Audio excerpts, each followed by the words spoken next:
भजन 37वां पद नहीं, भजन 37, 37 नहीं 27, सॉरी। साम 27। आज की मनन के लिए भजन 27 पर हम ध्यान देंगे। आ, हमारे लिए भजन कौन पढ़ेगा? मैं पढ़ती हूँ। हाँ, निकी पढ़ दे। यहोवा परमेश्वर मेरी ज्योति और मेरा उद्धार है। मैं किससे डरूं? यहोवा मेरे जीवन का दृढ़ गढ़ ठहरा है। मैं किससे भय खाऊं? जब कुकर्मियों ने जो मुझे सताते और मुझे से बैर रखते थे, मुझे खा डालने के लिए मुझ पर चढ़ाई की, तब वे ठोकर खाकर गिर पड़े।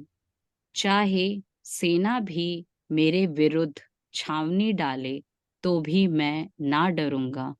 चाहे मेरे विरुद्ध लड़ाई ठन जाए, उस दशा में भी मैं हिवाव बांधे निश्चित रहूंगा। एक वर मैंने यहोवा से मांगा है, एक वर मैंने यहोवा से मांगा है, उसी के यत्न में लगा रहूंगा कि मैं जीवन भर यहोवा के भवन में रहने पाऊं, जिससे यहोवा की मनोहरता पर दृष्टि लगाए रहूं और उसके मंदिर में ध्यान किए करूं, क्योंकि वो तो मुझे विपत्ति के दिन अपने मंडप में छिपा रखेगा। अपने तंबू के गुप्त स्थान में वे मुझे छुपा लेगा और चट्टान पर चढ़ाएगा। अब मेरा सिर मेरे चारों ओर के शत्रुओं से ऊंचा होगा और मैं यहोवा के तंबू में जय जयकार के साथ बलिदान चढ़ाऊंगा और उसका भजन गाऊंगा। हे यहोवा, मेरा शब्द सुन, मैं पुकारता हूँ, तू मुझ पर अनुग्रह कर और मुझे उत्तर दे। तूने कहा है, मैं तेरे दर्शन का खोजी हो, इसीलिए मेरा मन तुझसे कहता है, हे यहोवा, तेरे दर्शन का मैं खोजी रहूंगा। अपना मुख मुझसे ना छिपा। तू मेरा सहायक बना है। मैं मेरे उद्धार करने वाले परमेश्वर मुझे त्याग ना दे और मुझे छोड़ ना दे।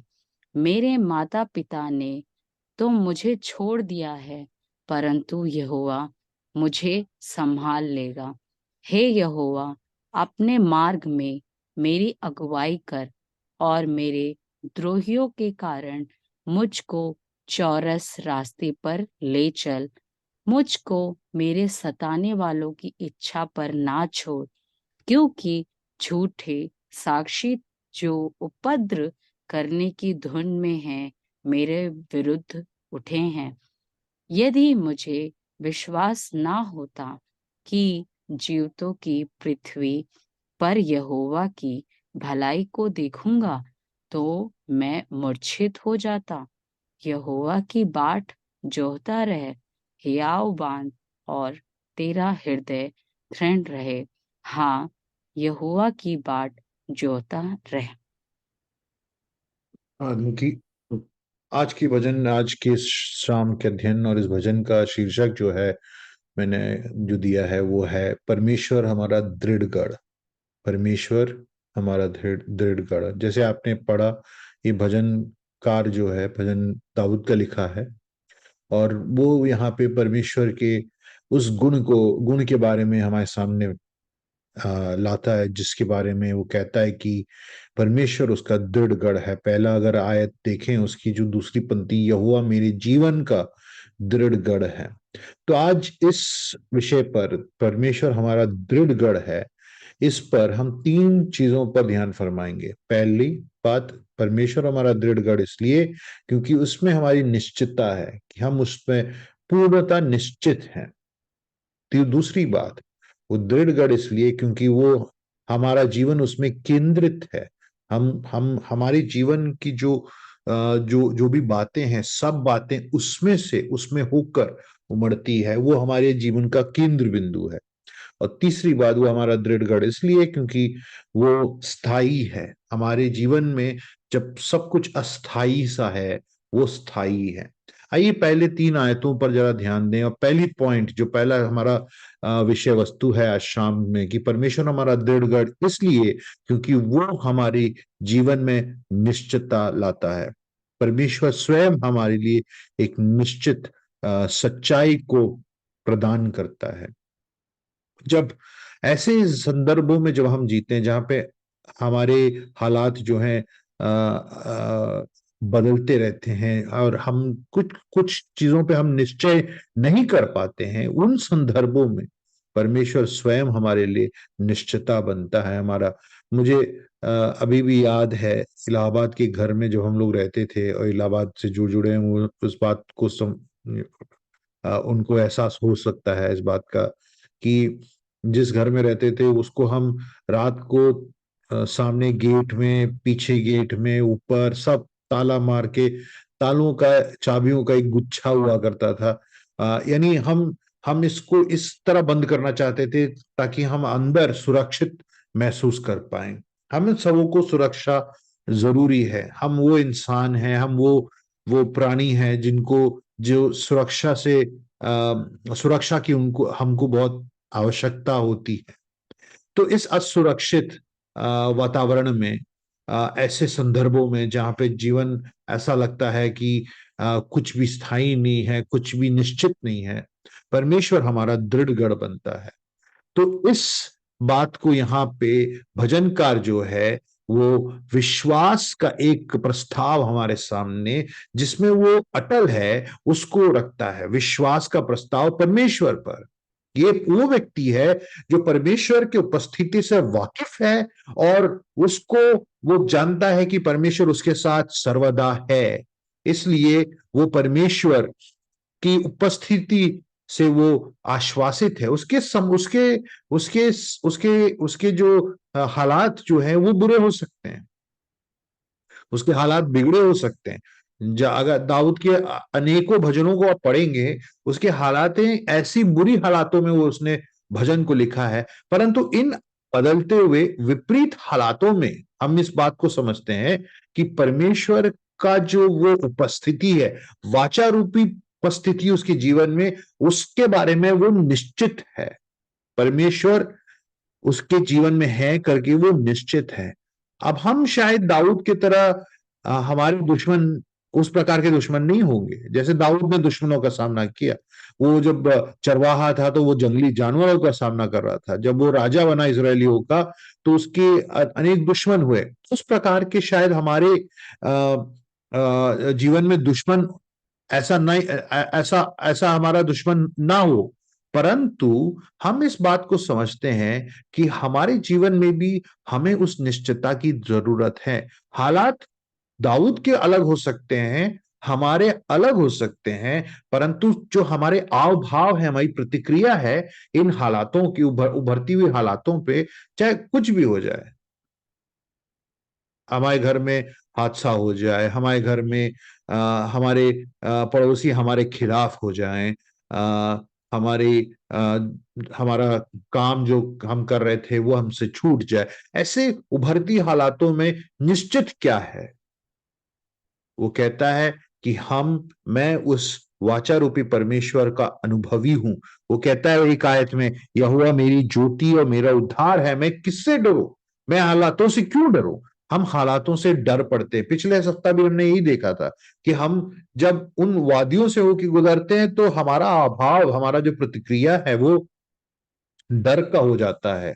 परंतु यहां पर दाऊद इस बात का अनुभवी है कि वो उन वादियों से होकर गुजरे तो भी वो वाचा रूपी परमेश्वर उसके साथ सदैव है, कि यहोवा तू मेरे साथ है, यहोवा तू मेरे पक्ष में है। यहोवा, इस बात का मैं निश्चित हूं कि इस इस इस जीवन की इन हालातों में, इन विपरीत हालातों में तुम मेरे साथ हो।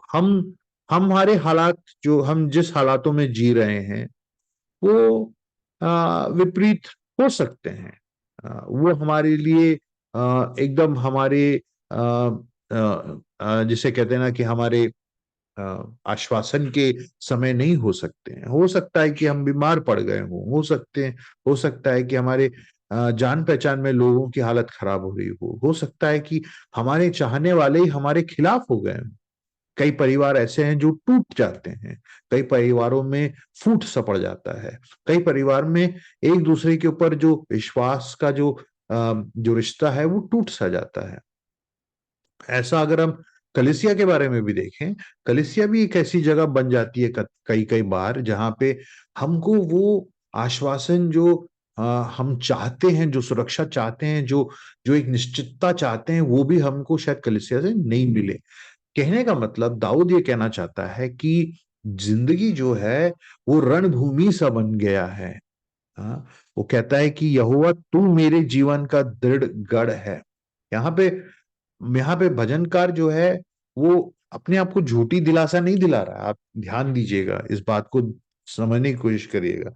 मैं अक्सर वो अपने थ्री इडियट्स मूवी जो आमिर खान कहता है ना, जब भी आपको क्या बोलते हैं, आपका मन अस्थाई सा हो जाए, आप विचलित हो जाओ, तो ऑल इज वेल कहो। यहाँ पे भजनकार ऑल इज वेल नहीं कर रहा है। वो अपने आप को झूठी दिलासा नहीं दिला रहा है, वरन क्या कह रहा है? आप अपने बाइबल में ध्यान दीजिए, 27:1 कहता है कि इन परिस्थितियों के मध्य में यहोवा मेरे जीवन का दृढ़ गढ़ क्या है। उस प्रयोग का क्या मतलब हुआ? वो ये नहीं कह रहा यहोवा शायद तुम मेरे दृढ़ गढ़ हो सकते हो, शायद बन जाओ, श्योरिटी आ है। जाओ। हाँ, वो निश्चित है, वो हाँ, विश्वास के साथ इस बात को कह रहा है। पूरे पूर्ण विश्वास के साथ। ये एक इसको क्या कहते हैं, हिंदी में कहें तो वक्तव्य है। ये एक स्टेटमेंट है, स्टेटमेंट ऑफ फेथ है। यहाँ पे एक सच्चाई का ऐलान है कि प्रभु आप मेरे, यहोवा मेरे दृढ़ गढ़ हो। यहोवा तू वो एक एक गढ़ हो, माइटी फोर्ट्रेस, एक गढ़, किला, गढ़ किला। आप उस शब्द को उस हिसाब से पढ़ सकते हैं। क्योंकि दाऊद क्यों कह रहा है कि यहोवा आप एक किला हो, क्यों कह रहा है? वो इसलिए कह रहा है क्योंकि अगर आप बाइबल में ध्यान दीजिएगा, वहां पे परमेश्वर शब्द का प्रयोग ना करके कौन से शब्द का प्रयोग किया परमेश्वर के लिए? नाम दृढ़ दिया नहीं, दृढ़ गढ़ यहोवा। यहोवा, यहोवा का, हाँ। यहोवा, यहोवा क्यों दिया गया है? क्या मतलब है यहोवा का प्रयोग का? परमेश्वर सब ही क्यों नहीं लिखा? ये यहोवा का नाम का मतलब आई एम हु आई हाँ, am. I am who I am. I am यहोवा हु का आई एम। ठीक है, अच्छा जवाब है। चलिए मैं आपको बता दूं, यहाँ पे परमेश्वर ना कह के यहोवा का शब्द का यानी उस नाम का प्रयोग करने का मतलब ये हुआ कि दाऊद उस वाचा बनाने वाला, वाचा, वाचा का मतलब क्या है? कि उनके साथ, यानी एक पति जो है पत्नी के साथ वाचा में बनते हैं। आप समझ रहे हैं? कॉन्ट्रैक्ट नहीं साइन करते हैं। जब एक एक एक आदमी एक औरत से शादी करता है तो वो उस पत्नी के साथ वाचा ही रूपी संबंध में बन जाता है। यानी वो संबंध अटूट सा है, उस कभी तोड़ा नहीं जा सकता है। तो उस प्रकार यहां पे परमेश्वर अपने आप को एक वाचा में, एक ऐसे रिश्ते में इज़राइल के साथ अपने आप को जोड़ लेता है या बांध लेता है, जिसमें परमेश्वर ने कहा है कि मैं तुम्हारा परमेश्वर और तू मेरी प्रजा। I am your God and you are my people. मेरा, तू मेरा, मेरा प्रजा है, मेरा अपना है। तो दाऊद इस बात का एहसास करता है कि यहोवा तुमने अपने आप को इजरायलियों के साथ उस वाचा में बांध लिया है, तुमने उनको मिस्र से बचाया है, उनके लिए तू ज्योति बना। आप देखिए, यहोवा मेरी ज्योति और मेरा उद्धार है, ये कहां से आ रहा है? वो कहां से इस बात को कहना चाह रहा है? वो जब इज़राइल की। इजराइल करके लेके आए थे तो बादल का खंभा और आग का खंभा के रूप में परमेश्वर उनकी अगुवाई कर रहा था। एग्जैक्टली आप ये सोचो ना कि इज़राइल उस यात्रा में, उस मरुभूमि यात्रा में जब चल रहा है, तो उसके सिर के ऊपर क्या है? उसके उसकी सुरक्षा के लिए क्या है? कुछ नहीं है। सबसे जिसे कहते हैं ना कि वल्नरेबल, यानी ऐसे, जब वो मरुभूमि से हैं तो वो किसी के भी आक्रमण के अधीन हो सकते हैं, उनको कोई भी चोट पहुंचा सकता है। परंतु परमेश्वर उनका क्या है? परमेश्वर उनके ऊपर ऐसे हावी है, ऐसा वाचा रूपी बंधन में है कि उनके लिए परमेश्वर क्या बना? दृढ़ गढ़ बन गया। इसलिए भजनकार कहता है, प्रभु मैंने आपको इतिहास में देखा है, आप हमारे पूर्वजों के लिए कैसे दृढ़ गढ़ बने, आप उनके लिए ज्योति बने। उसी प्रकार का यहाँ पे दाऊद कहता है कि हे हे यहोवा, तू सच्चा परमेश्वर है, क्योंकि हमारा इतिहास इस बात का गवाह है कि हमारे पूर्वज मिस्र देश से निकले, मरुभूमि में घूमे, 40 साल बिताए, उनका तू दृढ़गढ़ था। वही परमेश्वर आप मेरे परमेश्वर हो। यहोवा तू मेरा है, यहोवा तू मेरी ज्योति है और मेरा उद्धार है, मेरा दृढ़गढ़ है। इसलिए इस बात को समझना जरूरी है, क्योंकि यहाँ पे हम जब तक यहोवा के उस प्यार के बंधन को, उस वाचा रूपी बंधन को नहीं समझेंगे, तब तक इसका एहसास नहीं होगा दाऊद इसको इतने स्पष्ट रूप से क्यों कह रहा है, कहना क्या चाह रहा है कि यहोवा तू मेरा दृढ़ गढ़ है। जब आप यहाँ पे तीसरी आयत में आएंगे तो वहां पे क्या दाऊद क्या कहता है? चाहे सेना मेरे विरुद्ध छावनी डाल ले, फिर भी मेरा हृदय भयभीत ना होगा। चाहे मेरे विरुद्ध युद्ध भी छिड़ जाए, फिर भी मैं आश्वस्त नहीं हूंगा। आप समझ रहे हैं? तीसरे आयत में आपको कॉन्फिडेंस दिखता है। कॉन्फिडेंस यानी भरोसा जो है ना, और ऐसा निश्चित भरोसा, छोटा भरोसा नहीं, हाँ, कम भरोसा से नहीं। देखते हैं, कोशिश करेंगे, एक्सपेरिमेंट कर लेंगे, डालेंगे, विश्वास कर लेंगे, नहीं, विश्वास करता हूं, मैं पूर्ण भरोसे में हूं, मैं उसके साथ हूं, मैं उसको समझ रहा हूं। कभी कभी आपने ये कहते हैं ना कि जो लोग पार्टी वार्टी में जाते हैं और कुछ लोग गिटार विटार बजा रहे होते हैं, अचानक से वो स्टेज से कूद जाते हैं और वो ये भरोसे में कूदते हैं कि जो नीचे खड़े लोग हैं उनको पकड़ लेंगे। कुछ वैसा सब भरोसा, मतलब उनको यकीन है कि जो खड़े हैं वो पकड़ लेंगे। यहाँ पे विश्वास इस प्रकार का है कि उसको यकीन है, उसमें संकोच नहीं है। तू कहाँ है परमेश्वर? तू कहाँ है? तू ऐसा क्यों नहीं कर रहा है? पर वो ये कह रहा है कि मेरे मेरे इर्द गिर्द लोग आ भी जाएं, तो इसका मतलब आने के संभावना है, यानी सेना का उसके उसके खिलाफ छावनी पड़ने का, विरुद्ध छावनी डालने की संभावना है। उसके हृदय, वो कहता है कि मेरे विरुद्ध युद्ध भी छिड़ जाएगा, हो सकता है, संभावित है। हमारे जीवन में विपरीत परिस्थितियों का होना संभावित है कि नहीं? पर उन संभावित परिस्थितियों में भी जब हमारी परिस्थितियां विपरीत हो जाएं, निश्चित क्या है? हमारा परमेश्वर। और हमारा हम यहोवा परमेश्वर हमारा हम दृढ़ गढ़ है। हाँ, हमारा दृढ़ गढ़। और इसलिए हम ये हवाई बातें नहीं कर रहे हैं। आप ये समझने की कोशिश करिए, दावीद कोई बैठा किसी दिन उसके मन में आया नहीं, वो वापस जा रहा है, वो सोच रहा है, इतिहास को जांच रहा है, इतिहास में प्रभु के अनुभव कर रहा है, और उसके बाद वो कहता है क्यों? क्यों? क्योंकि उसने अनुभव किया है अपने जीवन में। आज मैं आपसे सवाल करना चाहता हूं कि आपका दृढ़गढ़ क्या है? क्योंकि हम क्या करते हैं कि हम इंसान दृढ़गढ़ बनाने में लवलीन है। हम अपने आप को बचाने की पूरी कोशिश करते हैं। जब भय में आ जाते हैं ना, तो हम अपने जीवन के लिए पहले भागेंगे। हाँ, तो सवाल यह है कि आज हमारे जीवन में दृढ़ गढ़ कौन है? अगर यहोवा हमारा दृढ़ गढ़ नहीं, तो इसका मतलब हमारे जीवन में भय है। और भय का मतलब, जैसे हमने पिछले सप्ताह भी देखा, भय क्या करता है? हमको अंदर भगा देता है, अपनी ओर भगाता है, यानी अपनी जान बचाओ, अपनी जान बचाओ। तो भय जब हमें वैसा करता है, तो हम भयभीत होकर हम अपने जीवन को क्या कहते हैं उसको, सेल्फिशनेस में, यानी अपने स्वार्थ में, भय स्वार्थ को उत्पन्न करता है।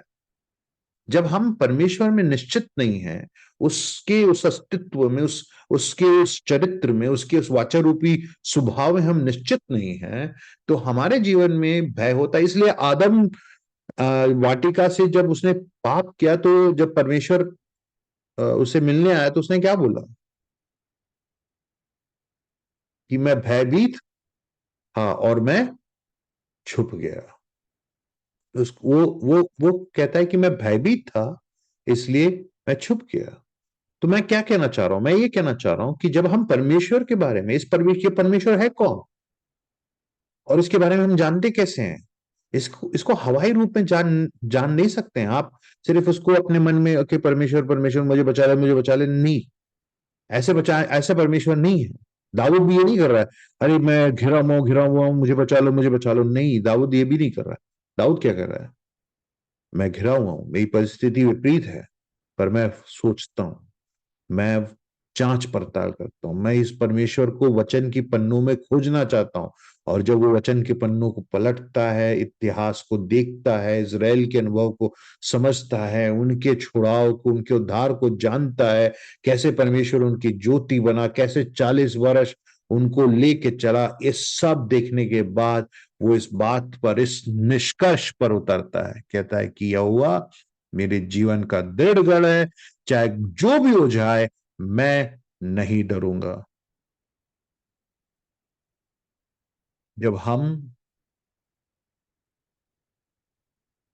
जब हम ऐसी परिस्थिति में पड़ते हैं, हमने अपने लिए ऐसा कौन सा गढ़ बनाया है? क्योंकि जैसे हमने पिछले सप्ताह देखा था कि डर का विलोम जो है, विपरीत शब्द जो है, साहस नहीं है। डर का विपरीत शब्द जो है, अविश्वास है। एक बार और दोहराना चाहता हूं, जब हम डर जाते हैं, तो उसका विपरीत साहसी बनना नहीं है। जैसे कि स्प्राइट का ऐड आता था ना, जिसमें कहते थे कि डर के आगे जीत होता है। मतलब मैं आज भी कई बार उस समय भी सोचता था, कहना क्या चाह रहे हैं। उनको खुद ही नहीं समझ में आ रहा कि वो कहे क्या। डर के आगे जीत होता है, यानी डर को फांदो तो जीत मिलेगा, नहीं। डर के आगे विश्वास होना चाहिए। डर डर का विपरीत विश्वास, विश्वासी जीवन। यहाँ पे पौलुस कहता है, दूसरे कुरिन्थियों 3 अध्याय में पौलुस कहता है कि मैं अपने अपने भरोसे में नहीं हूं, मतलब मेरी मेरी प्राप्ति पर, मेरी काबिलियत पर मेरी भरोसा नहीं है, परंतु इसमें कि मैं परमेश्वर में निर्भर हूं, वो मेरा निश्चित परमेश्वर है। उसका जय जो है वो परमेश्वर है। उसकी उसको उसको उसने जितनी भी, पौलुस ने कितना उसने परमेश्वर के लिए सहा है, कितनी मुश्किलातों के सामना किया, कितने बार उसको सताया गया। इन सब में भी वो कहता है, मैं जयवंत से बढ़कर। क्यों? उसने ऐसे क्या जय पाया? क्योंकि उसका जय जो है वो उसका परमेश्वर है। यहां पे दाऊद का निश्चितता क्या है? ये नहीं कि मेरी जान की हानि नहीं होगी, मैं बच जाऊंगा, पर यह निश्चित है कि मेरे पास यहोवा है, मेरा दृढ़गढ़ वो है। ये अब हमारे दूसरे पॉइंट पर आज के शाम के लिए हमें लाता है कि जब हम इस बात से निश्चित हैं कि परमेश्वर हमारा दृढ़गढ़ है, तो हमारे जीवन में केंद्रता किस बात से? परमेश्वर से उभरती है। यानी हमारा जो हम हम जब भयभीत हो जाते हैं, तो हमारे मन जो है बिखर से जाते हैं, सिंगल माइंडेड फोकस नहीं रहता है, फिर एकाग्रता छूट जाती है और हम बिखर जाते हैं हमारे मन में। परंतु यहां पे दाऊद क्या करता है? हाँ, दाऊद क्या चाहता है? यहां पे दाऊद इस बात को कहता है कि हे प्रभु, 4 आयत पढ़ेंगे, मैंने यहोवा से एक वर मांगा है कि मैं उसी यत्न में लगा हूं कि मैं जीवन भर यहोवा के भवन में वास करूं, जिससे कि मैं यहोवा की मनोहरता को निहारता रहूं। अब ये सोचो कि वो परिस्थिति कैसी है। वो कहता है कि मेरे इर्द गिर्द छावनी बिछ जाए, मेरे इर्द गिर्द युद्ध खड़ा हो जाए। ये सब होने के बाद उसके जीवन का यत्न क्या है? अरे प्रभु, मेरे जान को बचा लो। क्या वो ये कहता है? कहता है नहीं। कहता है मेरे जीवन में एक मांग है, एक एक प्रार्थना एक है, मेरी मनसा एक है। क्या कहता है? आप उस वाक्य को अंडरलाइन कर लिए अपने बाइबल में, अगर हो सकता है तो आप उसको रेखांकित करिए। मैंने यहोवा से एक वर मांगा है। तो क्या है? मनोहरता की, कि मैं जिससे यहोवा की मनोहरता को निहारता रहूं, कि मैं उसके मंदिर में उसके क्यों क्यों मनोहरता, मनोहरता खूबसूरती, अंग्रेजी में ब्यूटी शब्द का प्रयोग किया गया है, खूबसूरती। मैं उस यहोवा की खूबसूरती को निहारता रहूं, क्योंकि खूबसूरती जो है वो जीवन में एक अर्थ लाता है, एक आशा लाता है। हाँ, जब आप किसी वस्तु विशेष को या व्यक्ति को खूबसूरत पाते हो तो आप अपने अंदर से खींचकर उस वस्तु के प्रति आप अपने ध्यान को एकाग्रित करते हो। तो इसलिए जब आप मनाली के उन जगहों में जाओगे जहां पे आप बड़े पर्वतों को देखोगे, हरियाली देखोगे और वो खूबसूरती जब देखोगे, तो आप अपने अंदर से, अपने स्वार्थ से खींचकर आप उस मनोहरता में डूब जाओगे। इसलिए जब, क्या कहते हैं, जो प्रेम प्रेम करने वाले, प्रेम और प्रेमिका जो होते हैं, वो आपस में एक दूसरे में डूबो, ऐसे शब्दों का वो प्रयोग करते हैं, यानी मैं तुम में डूब गया हूं। यहाँ पे लेखक क्या कहता है कि मैं इतना तुम्हारे खूबसूरती से इतना मैं खिंच गया हूं कि बस मेरा एक चेष्टा है, एक वर मांगा है, और वो है कि मैं तुम्हारे तुम्हारे उस खूबसूरती में डूबा चला जाऊं। ये प्रेम का एक एक भाषा है। यानी यानी लेखक जो है यहाँ पे, वो उस खूबसूरती से उसका मन, क्या कहते हैं उसको, उसको अ, वो एकदम एकदम लुप्त सा हो गया है। वो परमेश्वर की खूबसूरती से वो इतना लुप्त हो गया है कि वो भय भूल गया है। आप कैसे, एक जगह आप एक ऐसी परिस्थिति को लिख रहे हो, विवरित कर रहे हो जो भयावह है, और दूसरी उसी वक्त उसके अगले शब्द में आप मनोहरता शब्द का प्रयोग कर सकते हो। कैसे करते हो? क्योंकि वो कहता है मेरे पास एक एक एक वर मैंने मांगा है, मेरे पास एक सेंट्रल डिजायर है, एक केंद्रित इच्छा है। मेरे मन की मनसा एक है, अनेक नहीं है। और वो एक क्या है? कि मैं परमेश्वर की खूबसूरती को, मनोहरता को निहारता रहूं। लोग कहते हैं कि हम परमेश्वर को पहला स्थान देते हैं। आप समझ रहे हैं मेरी बात? आपने सुना है कभी कि हम, आपको प्रचारक भी कई बार कहते हैं ना कि आप परमेश्वर को क्या दो? पहला स्थान। आपने सुना है? हाँ, जरूर। पहला स्थान। अब आप ये सोचो, पहला स्थान तो हमने परमेश्वर को दे दिया, पर उसके बाद दूसरा स्थान किसी और को दे देते हैं, तीसरा स्थान किसी वस्तु को दे देते हैं, और चौथा स्थान किसी और चीज को दे देते हैं। तो यानी स्थानों का बंटवारा हो जाता है। आप यहाँ पे क्या देख रहे हो? दाऊद क्या स्थानों का बंटवारा कर रहा है? हे प्रभु, ये आपका इलाका है, ये मेरा इलाका है, इसमें मैं आपकी आराधना कर लूंगा, आपके गुण गा लूंगा, पर यहाँ पे ये जो क्षेत्र है ये मेरा है, ये मेरे मनोरंजन का है, ये आपके मनोरंजन का है। यहां पे दाऊद ऐसे नहीं कहता। एक एक, उसके अलावा कुछ और नहीं, कुछ भी नहीं, एक मनसा है। प्रभु तेरे मनोहरता को मैं निहारूं, यानी आराधना वो चाह रहा है। आराधना की मैं अपने हृदय से, मेरा हृदय जो है परमेश्वर के वो सिद्धता को देखकर लुप्त सा हो गया है, खो सा गया है, डूब सा गया है उस परमेश्वर के महान मनोहरता में। ये आज हमारे बीच में सबसे ज्यादा कमी है, क्योंकि हमारे मन, चूंकि हमारे पास अब हमारी उपलब्धियां हैं, काबिलियत है, हमारे पास पैसे हैं, हमारे पास अपने काम करने के जरिए हैं, तो हमने क्या किया है कि इस परमेश्वर को बांट सा दिया है। आपका हिस्सा एक, हमारा हिस्सा ये। हम आपकी सेवा तो कर देंगे, परंतु ये हमारा हिस्सा है। परंतु यहां पर दाऊद कहता है एक केंद्र इच्छा, एकाएक इच्छा, एकाग्रत इच्छा कि मैं आपकी मनोहरता को निहारूं। और ये निहारना जो है ना, एक बार में वो कहता, ये क्या कि छोड़ नहीं देता है कि मैं एक बार निहार के, जिससे यहोवा की मनोहरता निहारता रहूं। रहूं का मतलब एक बार करके छोड़ दिया नहीं, रहूं का मतलब कंटिन्यूअसली, हाँ लगातार उनकी तरफ कंटिन्यूअस, ध्यान लगातार हाँ, लगातार लगातार।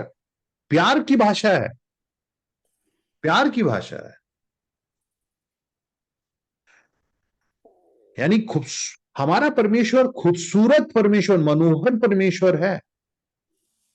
चूंकि हमारे आजकल की भाषावली में ये इन शब्दों का प्रयोग कुछ अटपटा तरीके से किया जाता है, तो इसलिए हम इसका प्रयोग उस प्रकार से करने में चूक जाते हैं।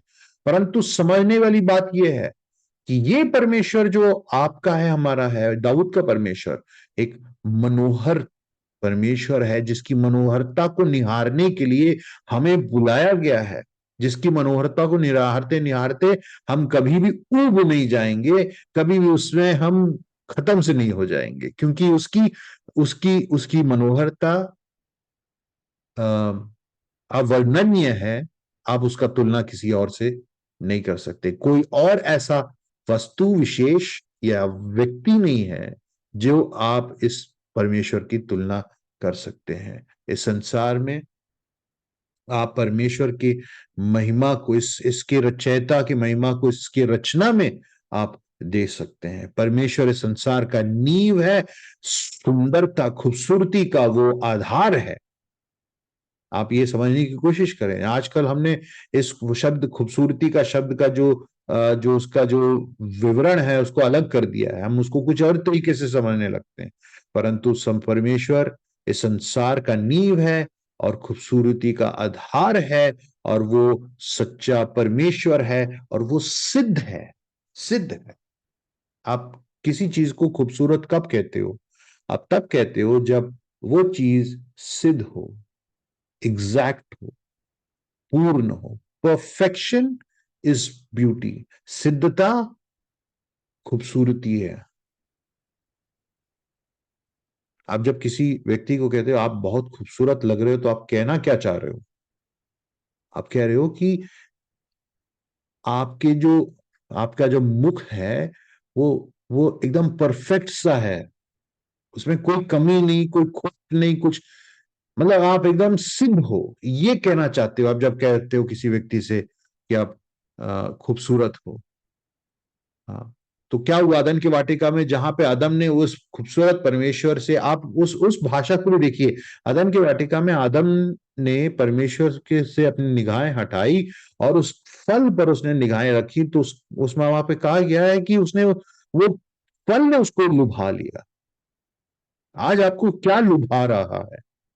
आज सबसे बड़ी समस्या हमारे साथ यह है, हमारे हाथे इतनी चीजें लग गई हैं जो हमें लुभा लेती हैं कि हम सच्चे परमेश्वर के, उस महान परमेश्वर को जो खूबसूरत और मनोहर है और पूर्णतः सिद्ध है, और जो खूबसूरती का आधार है, उसको हमने छोड़ दिया, भुला दिया। हमने अपने आप को उस सच्चे खूबसूरत मनोहर परमेश्वर से हटाकर हमने अपने इन फलों पर जोड़ लिया है। आज हमको इस संसार के ये फल बहुत लुभा लेते हैं, परमेश्वर तो बहुत बोरिंग सा हो गया है, उबाऊ हो गया है, कितने सुनेंगे हम, कितने बार इसके बारे में सुनेंगे, कितने बार पढ़ेंगे।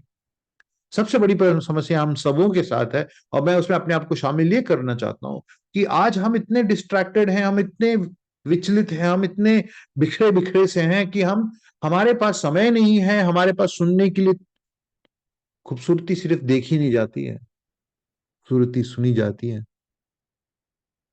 इसलिए संगीतकार जब अच्छा संगीत बजाता है, आप उसको देखते नहीं हो, आप उसको सुनते हो, वो कहते हो क्या क्या सुंदर गाया गाया है, क्या सुंदर म्यूजिक बजाया है।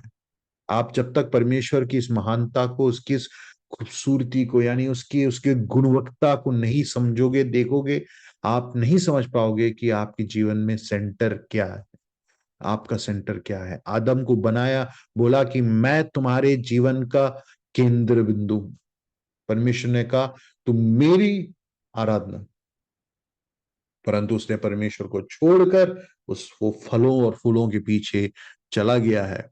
यहाँ पे यहाँ पे भजनकार यहाँ पे क्या कहता है, कहता है कि मैं निहारता हूं। दो शब्द जो निहारना है, वो इस बात को करता है कि अत्यंत अंदर से एक अत्यंत एक एक डिलाइट, पसंद, एक बहुत ही गहरा पसंद परमेश्वर के लिए ये उजागर कर रहा है। यानी जितना मैं निहार रहा हूं, उतना ही मैं उसमें उसमें उसमें खोया जा रहा हूं, या उसमें मैं लुप्त हूं। वो उस बात को यहाँ पे कहता है। आप खूबसूरती, मनोहरता, इन शब्दों को ध्यान दीजिए, इनके आप खोजी बनते हैं। आप एक व्यक्ति को खूबसूरत तब कहते हैं, या एक वस्तु को खूबसूरत तब कहते हैं जब आपने उसको निहार लिया हो, आपने उसको अपने दिल में समा सा लिया हो, तब आपको वो व्यक्ति, वस्तु या जगह आपको खूबसूरत लगने लगेगा। निहारना, निहारना खूबसूरती का एक आप खूबसूरती को निहारे बिना खूबसूरत नहीं बुला सकते। तो इसलिए भजनकार कहता है कि प्रभु आप खूबसूरत हो, मुझे आपको खूबसूरती को निहारना है। और इसलिए जब आपकी आपकी नजरें जब हम कुछ खूबसूरत चीजों पे, इसलिए जब क्या कहते हैं, आजकल मार्केटिंग करते हैं, आप अमेजोन खोलिए, वो ऐसे फोन को ऐसे लगा के दिखाते हैं, और बाकी चीजों को इतना परफेक्ट शॉट। या जोमेटो खोलिए, जोमेटो खोलने के बाद जब आप ऑर्डर करते हो ना, तो आप कई दुकानों के जो फोटोग्राफ्स होती हैं, जो उन्होंने खाने का फोटोग्राफ डाल रखा है, वो देख के आप कहोगे नहीं नहीं, इससे यहां से नहीं ऑर्डर करना है। पर कुछ दुकानों ने क्या किया है कि फोटोग्राफ एकदम बहुत बढ़िया प्रोफेशनल स्टाइल में कर दिया है, जिससे कि आप उसको ध्यान से देखोगे। मैं अपनी बात कर रहा हूं आपसे, ध्यान से देखोगे और कहोगे यार ये अच्छा लग रहा है। क्या किया है मैंने, मैंने निहारा है उसको, मैंने उसको निहारा है, वो मुझे पसंद आया, और पसंद आने के बाद मैंने उसको ऑर्डर कर दिया। उसी प्रकार ब्यूटी रिक्वायर्स इन्वेस्टिगेशन। आप जब खूबसूरती की बात करते हो तो उसको निहारना जरूरी होता है, निहारे बिना आप परमेश्वर को खूबसूरत नहीं पाते। तो निहारे निहारे मैं बार बार कह रहा हूं, तो इसका मतलब क्या है?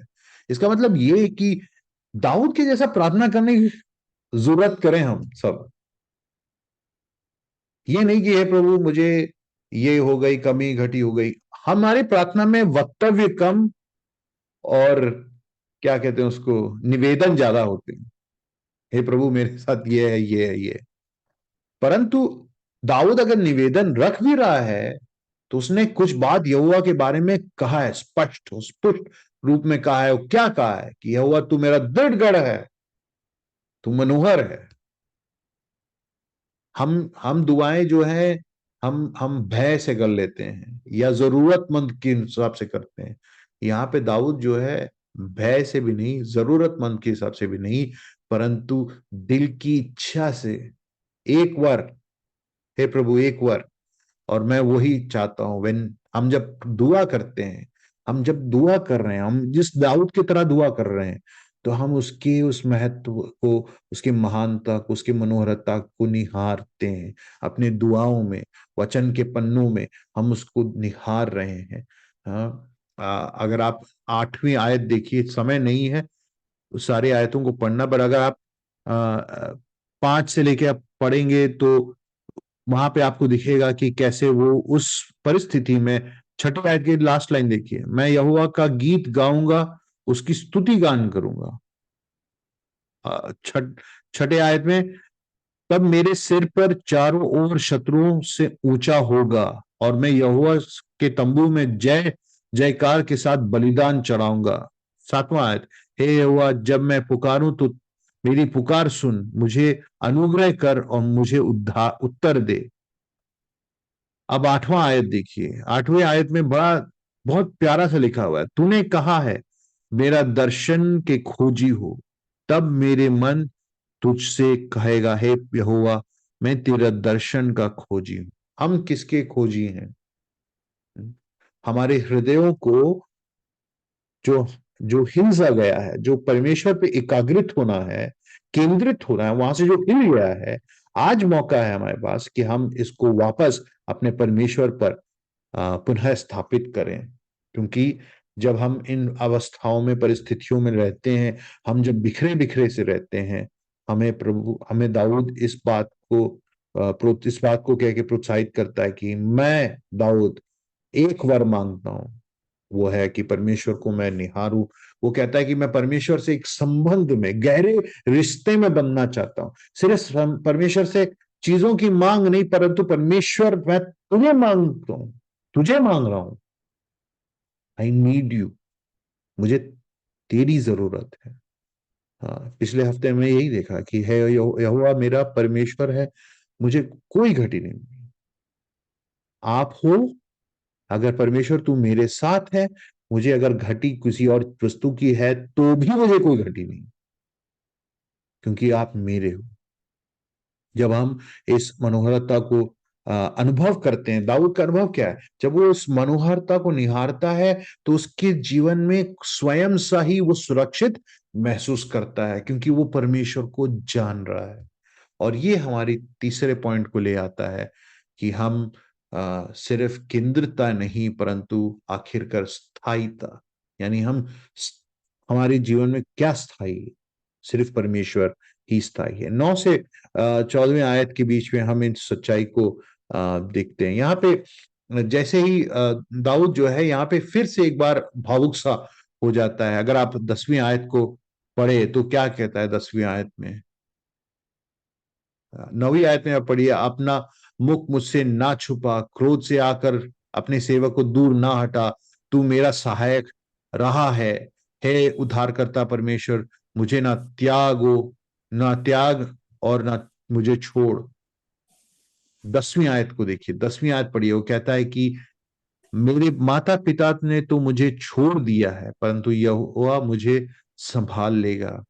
वो यहाँ पे भजनकार क्या कहना चाहता है कि हमारी जो परिस्थिति है, मनुष्य की परिस्थिति है, our conditions and circumstances change, हमारी परिस्थितियां बदलती रहती हैं। आज भरपाई है, कल अकाल है। आज आशीष है तो कल आशीष की कमी है। आज पैसा है, कल नहीं है।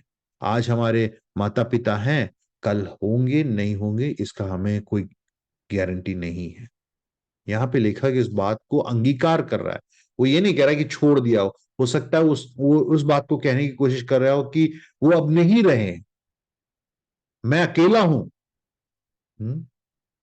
ऐसे भी माता पिता हैं जो जो अपने बच्चों को छोड़ देते हैं। आप कईयों डॉक्यूमेंट्रीज अगर देखोगे तो आप, यानी कई घर टूट जाते हैं, माता पिता अलग हो जाते हैं, अपने अपने स्वार्थ के लिए जी लेते हैं, बच्चों का उनका कोई ख्याल नहीं है। फिर भी अगर वैसा ना हो माता पिता, हम जानते हैं कि हमारे माता पिता अगर प्रभु के आने में देरी है तो वो अनंतकालीन ऐसे यहाँ पे इस धरती में, इस शरीर में नहीं जिएंगे। उनका भी एक दिन अंत होगा, हमारा भी अंत होगा। कहने का मतलब यह है कि हमारी परिस्थितियां बदलती रहती हैं। आज जैसा आज नहीं होगा कल, कल जैसा परसों भी नहीं होगा, परंतु वो कहता है कि यहोवा तू मुझे संभालता है। 10वीं आयत में देखिए, मेरे माता पिता ने तो मुझे छोड़ दिया है, परंतु बट लॉर्ड केयर्स फॉर, यहोवा संभालता है। वो नहीं कहता कि परमेश्वर संभाल रहा, नहीं, वो ये बात को दोहराता है कि यहोवा तू मुझे संभाल रहा है। इस नॉट, वो ये नहीं कह रहा है कि मुझे मेरे माता पिताओं ने छोड़ दिया, नहीं, वो नहीं कह रहा है। वो कह रहा है कि मेरी परिस्थितियां बदल रहेंगी। तो यहाँ पे परमेश्वर जो है, दाऊद जो है, उस वाचा के बारे में, परमेश्वर के साथ उसने जो वाचा, उस परमेश्वर ने जो दाऊद के साथ वाचा बांधा, उसके बारे में कहता है कि यहोवा, तू बदलता नहीं, तू बदलेगा नहीं, तू संभालेगा, मुझे संभालेगा, परंतु यहोवा तू मुझे संभालेगा। हमारे हमारे रिश्ते बदलते हैं, हम बदल जाते हैं, हम हमारी हमारी परिस्थितियां में तौर तरीके सब कुछ बदलता है, पर जो बदलता नहीं है, जो स्थायी है, वो परमेश्वर है। और वहां पे आ, आप इस शब्द का ध्यान दीजिए, संभालता है, लॉर्ड केयर्स। आप उसको ध्यान से पढ़िए, उसके टेंस को पढ़िए, भूतकाल, वर्तमान या भविष्य काल में, किस काल में है। हिब्रू में इम्परफेक्ट टेंस का प्रयोग है, यानी इसका मतलब यहोवा संभालता है का मतलब यहोवा संभाल रहा है। रहा है, ऑन प्रेजेंट हाँ, में है। प्रेजेंट में ऑन गोइंग एक्शन है, चल रहा है। हाँ, कि मतलब संभालने का मतलब हिब्रू में, अगर जैसे कि कुम्हार, आपने देखा होगा, अगर कुम्हार अपने कुम्हारे में वो माटी लेता है, वो बनाता है, तो वो मट्टी लेकर उसको अपने हाथ से पिरो कर उसको ऐसे बनाकर उसको तैयार करता है। उस प्रकार से यहाँ पे संभालता है, उस शब्द का चित्रीकरण उस प्रकार से है, जैसे कि उसको माटी लिया, माटी को उसने उठाया, उसको उसके जो चक्री पे चलाया, और उसको फिर उसको उसको बना के उसने तैयार किया। यहाँ पे दाऊद यहाँ पे कहता है। मैं आपसे आप पूछना चाहता हूँ आज सुबह कि अगर आप आगे जाएंगे इसमें, तो वो क्या कहता है 14वें आयत में, अगर आप कहता है कि यहोवा की प्रतीक्षा करता हूं, साहस रख और तेरा हृदय दृढ़ बना रहे। हाँ, यहोवा ही की प्रतीक्षा करता हूं। कहता है कि मैं यहोवा का प्रतीक्षा करूंगा। I will wait on the Lord, I will wait on the Lord. आज आज आज शाम को मैं पूछना चाहता हूं कि हमारे भय किन चीजों से आते हैं, हम किससे भयभीत हो रहे हैं, कौन सी ऐसी चीज है, कौन सी ऐसी बात है, कौन सी ऐसी परिस्थिति है जो हमें भय से भर देती है। दाऊद यहाँ पे कहता है कि एक चीज मैं आपसे मांगता हूं कि मैं आपके भवन में निवास करूं, आपके मनोरथता को देखूं और आपका खोजी बनूं। Let me dwell, let me gaze and let me seek. मैं आपके भवन में निवास करूंगा, आपको निहारूंगा और आपके खोजी बनूंगा। यहाँ पे मैं इस आज के अध्ययन को इस प्रकार से अंत करना चाहता हूं कि इस भजन में हम प्रभु यीशु मसीह को कैसे देखते हैं। 5वें आयत को जरा गौर फरमाए। 5वां आयत, 5वें आयत में कहा है, विपत्ति के दिन वो मुझे अपने मुंड में छिपा लेगा, वो मुझे अपने तंबू में गुप्त स्थान में छुपा लेगा, वो मुझे चट्टान पर चढ़ा देगा।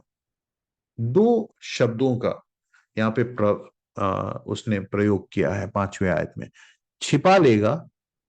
और हिंदी में छिपा लेगा शब्द का ही प्रयोग किया गया, परंतु इंग्लिश में कंसील, यानी उसको एक तो छिपा लेना, कवर, एक शब्द का इंग्लिश ट्रांसलेशन कंसील है और दूसरा कवर है, यानी ओढ़ देना। और दूसरे शब्द का अर्थ मतलब सील कर देना, मतलब उसको सुरक्षित कर देना। कवर मतलब आप कंबल ओढ़ लेते हो, आपने कंबल ओढ़ लिया। पर अगर लेटर को जब आप पोस्ट करोगे तो उसको लिफाफे में डाल के सील कर देते, तो कंसील कर दिया, उसको एकदम पूरी तरह सुरक्षित कर दिया। इन दोनों शब्द का यहाँ पे प्रयोग किया गया। अब यहाँ पे जो कंसील शब्द का जो प्रयोग किया गया, जो पहली शब्द का प्रयोग किया गया है, यानी जो सुरक्षित कर दिया गया है, उसकी जो चित्रीकरण वो इस प्रकार है, जैसे शेर जो है अपना जब वो जो जो शिकार कर लेता है, शिकार को ले आके उसको एक जगह रख देता है, और उसको उसके बाद उसकी सुरक्षा करता है, यानी वो किसी को भी उस शिकार के पास आने नहीं देता जब तक कि वो उसको खा के खत्म न कर ले। मतलब चित्रीकरण आप सोचिए इस प्रकार से है कि प्रभु हमको छोड़कर कहीं नहीं जाएगा, यानी बहुत ही निकट एक संबंध, एक एक एक एक एक, एक रिश्ता प्रभु ने हमारे साथ स्थापित किया है। आप अगर प्रभु यीशु मसीह के बारे में पढ़ेंगे और 17वां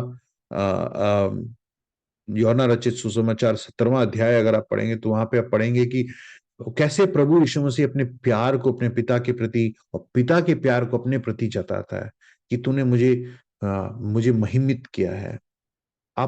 आप उस पुत्र को देखते हो जिसके बारे में पिता कहता है कि ये मेरा इकलौता पुत्र है जिसमें मैं पूर्ण आ, आ, संतुष्ट हूं। आई इन हुम I am well please.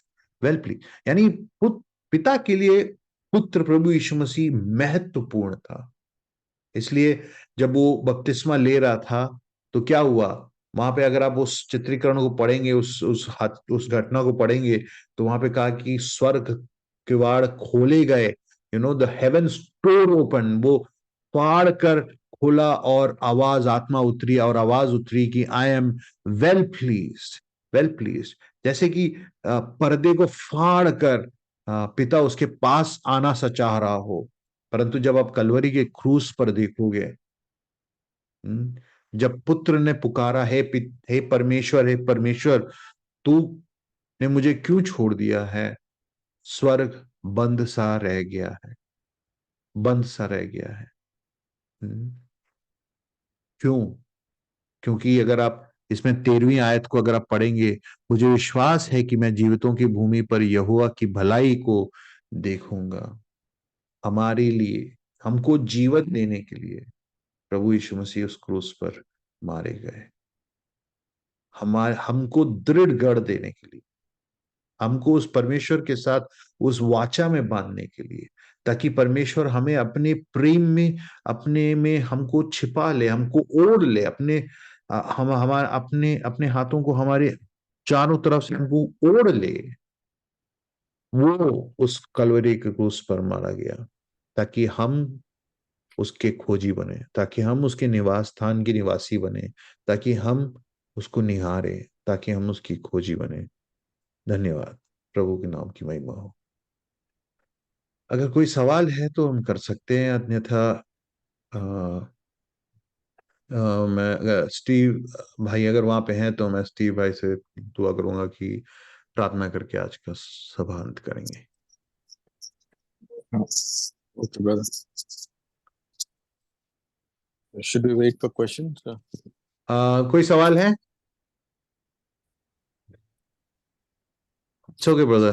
You can दुआ करते हैं हम।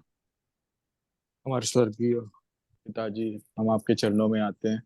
आज के शाम आपके वचन हमें सुनाया, आपके दास द्वारा हम धन्यवाद देते हैं प्रभु।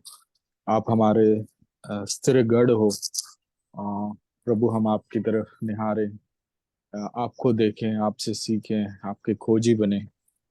जिस तरह आप क्रूस के कार्य से आपने हमें हमारी तरफ निहारा और हमें वाचा में बांधा, आपकी संतान हम हुए, हमके बच्चे हुए। और प्रभु इस तरह हम आपके इनहेरिटेंस पाए हैं, मिरास पाए हैं।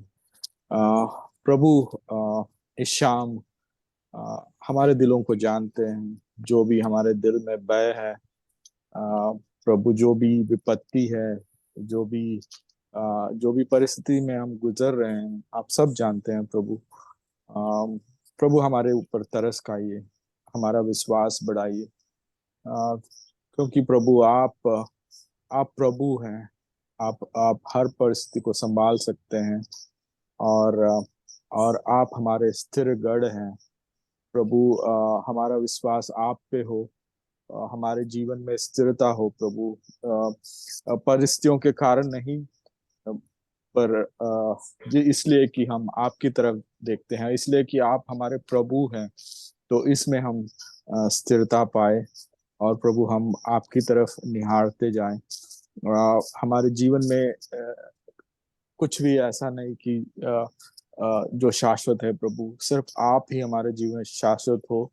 और प्रभु हमारी आंखें आपकी तरफ हो और हम आपकी मनोहरता, आपकी अच्छाई, आपकी सुंदरता को हम निहारते रहे जीवन भर। प्रभु हम आपकी तरफ देखते रहें, आप में मगन रहे, संतुष्ट रहें प्रभु। यही हम सब के लिए प्रार्थना है प्रभु। जो भी भाई बहनें आज प्रार्थना में इस समय में जुड़ी है, आप इनके जीवनों पे आशीष हो, इनके दुख दर्द, इनके गटी कमी आप जानते हैं प्रभु। इन सबको आपके हाथों में सौंपते हैं और इनकी हर जरूरत पूरी कीजिए प्रभु। और इन्हें आप में बढ़ाइए, मसीह में बढ़ाइए, प्रभु में बढ़ाइए। और प्रभु हम आपके निकट होके आपके हम हमारा जीवन व्यतीत करें और प्रभु आपकी सेवा में रहे, आपकी संतुष्टि के लिए जिए प्रभु। इस तरह आप हमारे जीवन की अगुवाई कीजिए प्रभु। और आप कलीसिया को आगे बढ़ाइए, हमारे सेवक आपके दास को आगे बढ़ाए, उनके कुटुंब को आपके हाथों सौंपते हैं।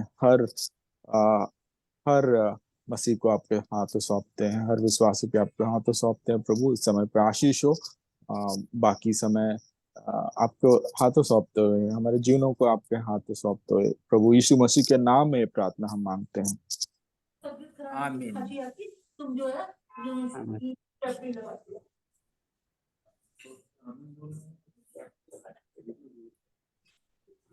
थैंक यू आशीष, इतना सुंदर वचन समझाने के लिए। प्रभु तुम्हें इसी तरह आशीषित करे और वचनों में इसी तरह बढ़ाए, ताकि हम और नए नए वचन के द्वारा परमेश्वर की ओर उसी तरह से निहारें जैसा कि दाऊद इस वचन में, इस भजन में जो कह रहा है, और उसको तुमने इतनी अच्छी तरह से हम लोग को समझाया, उसके लिए गॉड ब्लेस यू। परमेश्वर तुम सबको आशीष दे। God bless. Thank you. Thank you thank you आशीष। भैया। और Thank सबसे you, पहले आशीष। आपको भी Praise the समझ Lord। जय मसीह की आशीष भैया। बट अभी फिलहाल तो है ही नहीं। मेरा भजन आपको सुन सका था कि नहीं? मैं बाहर से भागी हुई आई बहुत थी, अच्छा गाया था, बहुत सुंदर घर गाया। नहीं थी मैं। थैंक यू आशी भैया, बहुत अच्छे से वचन के एक्सप्लेन लिए किया हाँ। आपने कि कैसे परमेश्वर हमारा ऋणगढ़ है, उसमें निश्चितता है, वो केंद्रित कैसा है और स्थायी है वो हमारे लिए। तो उसके लिए थैंक यू, बहुत अच्छे से